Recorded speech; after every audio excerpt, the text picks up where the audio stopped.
This is just wild.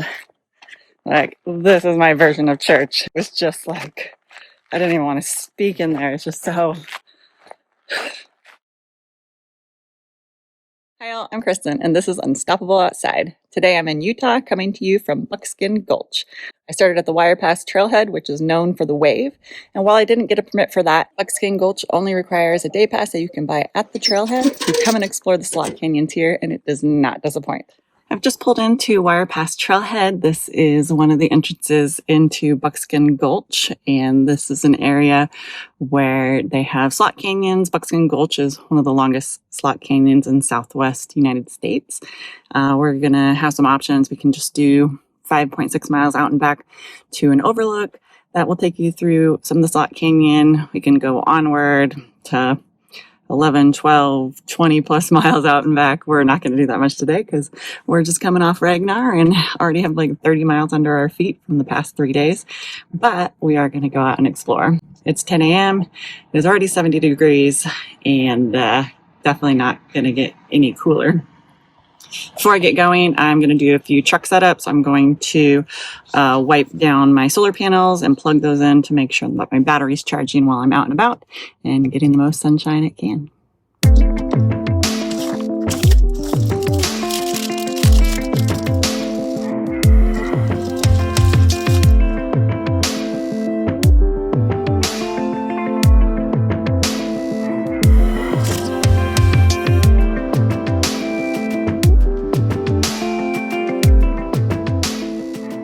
At a minimum, we're going to head out to the Buckskin Gulch Overlook, which should be about 5.6 miles round trip, and go explore the slot canyon. I'm excited. I haven't done many slot canyons, but they're definitely a favorite.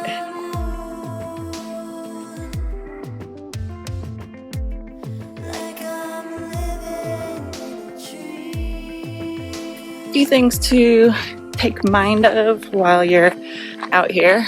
One, heat. So as it gets later in the day, it's going to keep getting hotter in these canyons and can really elevate the temperature even over the air temperature. So this is still spring, but pushing 80. So definitely have a lot of extra hydration with electrolytes with me. Have my sun shirt to protect me, and as I get sweatier, that'll keep me cooler. Put this up over my head. But if you do start to feel that heat exhaustion, best to turn around. Flash floods. There hasn't been any rain in this area for quite a while, so that's not a concern. But in spring, it can be stormier, and you can have flash floods that come through. So be mindful of checking weather before you come out here. And rattlesnakes. So I've seen one before. I've dealt with it on trails in California. Yeah, we'll see if we come across, but just be mindful, paying attention to the trail in front of you and your surroundings, especially, don't step off the trail where there's more likely to be a snake, although they just love to come out and sun on the trail too. But yeah, so we'll keep an eye out for snakes. And then you have all the other usual risks of just spraining your ankles and whatnot. We're in slot canyons trying to fit through something that you don't fit through. I don't think we're going to experience that today.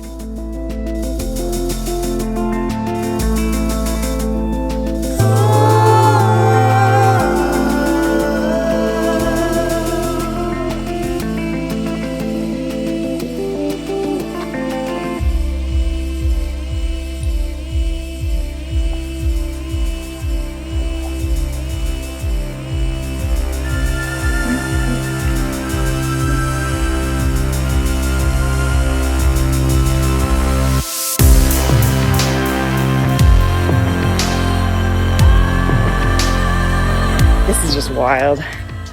Like, this is my version of church. It was just like, I didn't even want to speak in there. It's just so... Can't even have words to describe it. It's incredible. Well, Brooklyn, Mother Nature is amazing.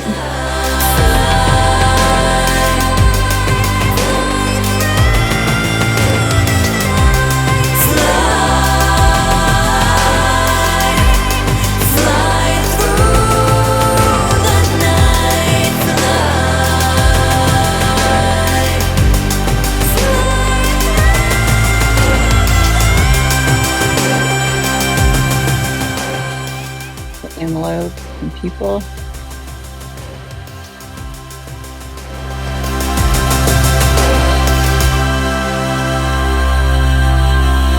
So just doing a time check. It's been about an hour and I'm allowing myself up to 3 hours out, 3 hours back for a total of 6 hours round trip. Don't know if we'll need all of that, but that'll give me plenty of time to get back to my car and drive on to a further destination, and just will help me keep track overall of how much time that I'm out here.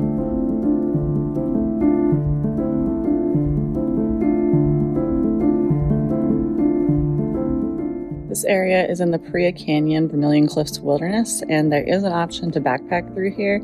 I did look for permits, and unfortunately they weren't available for when I was coming through, but in the future, and if I have time, I would definitely try to get a backpack permit so I could do the whole canyon, because it just does not get old. It is incredible.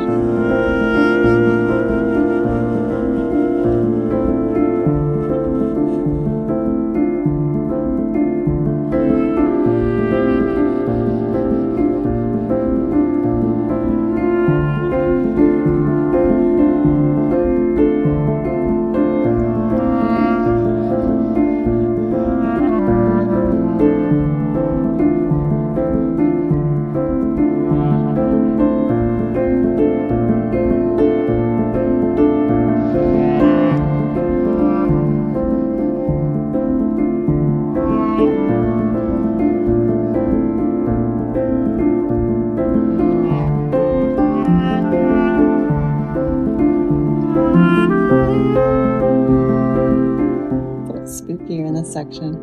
I also love how cool it is when you're here in the shaded sections.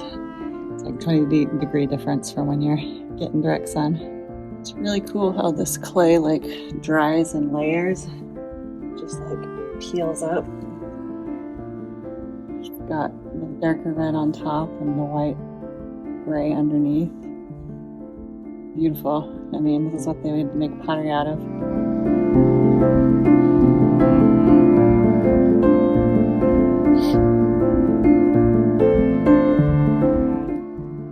Wondering if that's from a flood or from the debris coming down from up top, but that is definitely a big pile of logs. Looks like a beaver's nest above me.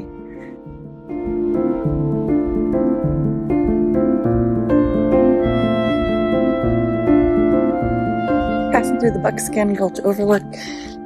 Just a little over an hour and 40 minutes so far, so keep going. When you're hiking in canyons, your GPS is going to be off because the signal bounces along the walls, or it's hard to connect with satellites up above for GPS. So by map, it's only 3.2 miles back to the car right now, but on my watch it's reading an additional mile, like 4.2. So I'm using more of a time check than mileage to keep track, and this is just an out and back without any side quest trails, so that also makes this one much easier to kind of monitor how I'm doing and make sure that I can get back safely. You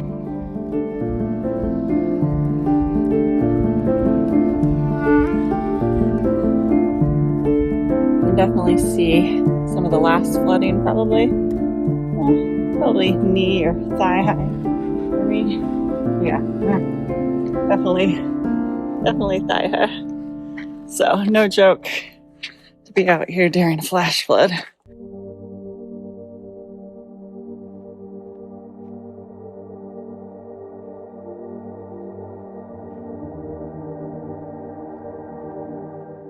I ventured another mile and a half past the Buckskin Gulch overlook, got away from the crowds. Just have this all to myself right now. So peaceful. Heading back to the truck. That'll end up being 4.7 times 2, so about 9.5 miles today. 9.4. That's pretty good.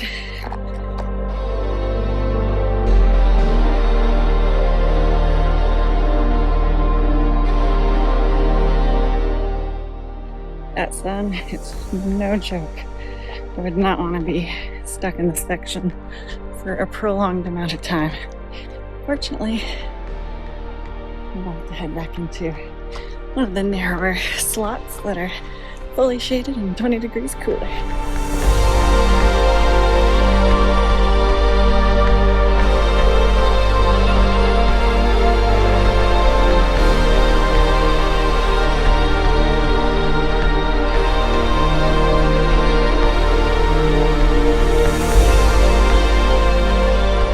From afar, you couldn't even really tell that the canyon keeps going. It just looks like it could be a wall. But then you just get up to it and there it is. Looks like Earth's natural amphitheater. If you are here with friends, multiple vehicles, I definitely recommend parking vehicles at different ends, different trailheads.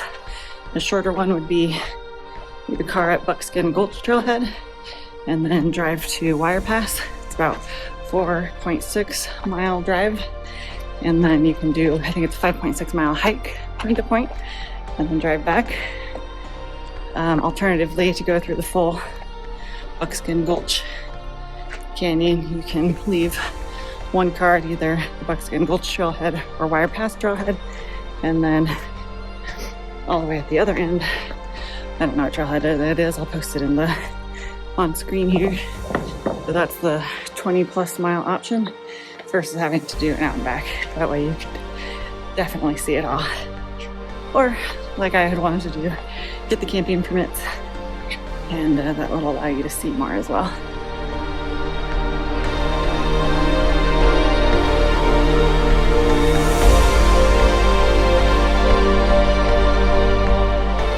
Thanks for joining me this week from Buckskin Gulch in the Slot Canyons. If you're ever in southern Utah and want a sustained, mind-blowing slot canyon hike without the permit headaches, put this on your list. Just check the weather for flash floods, bring double the water you think you need, and give yourself plenty of time. Until next time, stay safe, stay unstoppable, and I'll see you outside.